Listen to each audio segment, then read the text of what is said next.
In front of him was a man suffering from dropsy.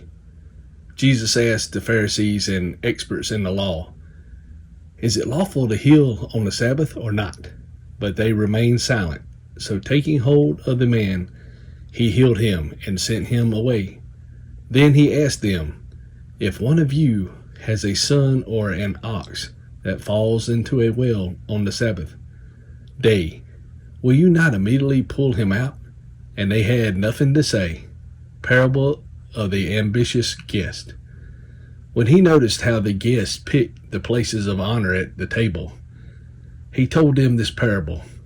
When someone invites you to a wedding feast, do not take the place of honor, for a person more distinguished than you may have been invited. If so, the host who invited both of you will come and say to you, "Give this man your seat."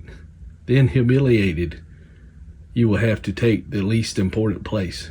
But when you are invited, take the lowest place, so that when your host comes, he will say to you, "Friend, move up to a better place."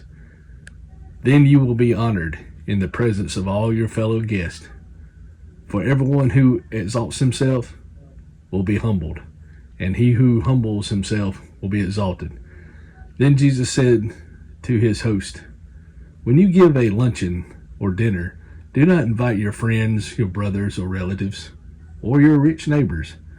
If you do, they may invite you back, and so you will be repaid. But when you give a banquet, invite the poor, the crippled, the lame, the blind, and you will be blessed. Although they cannot repay you, you will be repaid at the resurrection of the righteous." Parable of the great banquet.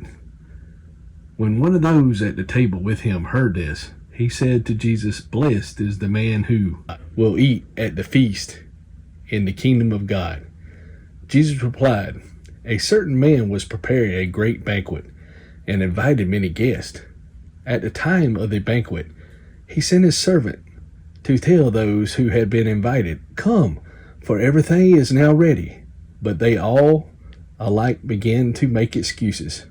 The first said, 'I've just bought a field, and I must go and see it. Please excuse me.' Another said, 'I've just bought 5 yoke of oxen, and I'm on my way to try them out. Please excuse me.' Still another said, 'I just got married, so I can't come.' The servant came back and reported this to his master. Then the owner of the house became angry and ordered his servant, 'Go out quickly into the streets and alleys of the town and bring in the poor, the crippled, the blind, and the lame.' 'Sir,' the servant said, 'what you ordered has been done, but there is still room.' Then the master told his servant, 'Go out to the roads and country lanes and make them come in, so that my house will be full. I tell you, not one of those men who were invited will get a taste of my banquet.'" Discipleship tested. Large crowds were traveling with Jesus, and turning to them, he said, "If anyone comes to me and does not hate his father and mother, his wife and children, his brothers and sisters, yet even his own life, he cannot be my disciple. And anyone who does not carry his cross and follow me cannot be my disciple." 3 parables about counting the cost of discipleship. The tower. Suppose one of you wants to build a tower. Will he not first sit down and estimate the cost too? Some manuscripts donkey. Terms which define the emotions of affections are frequently comparative.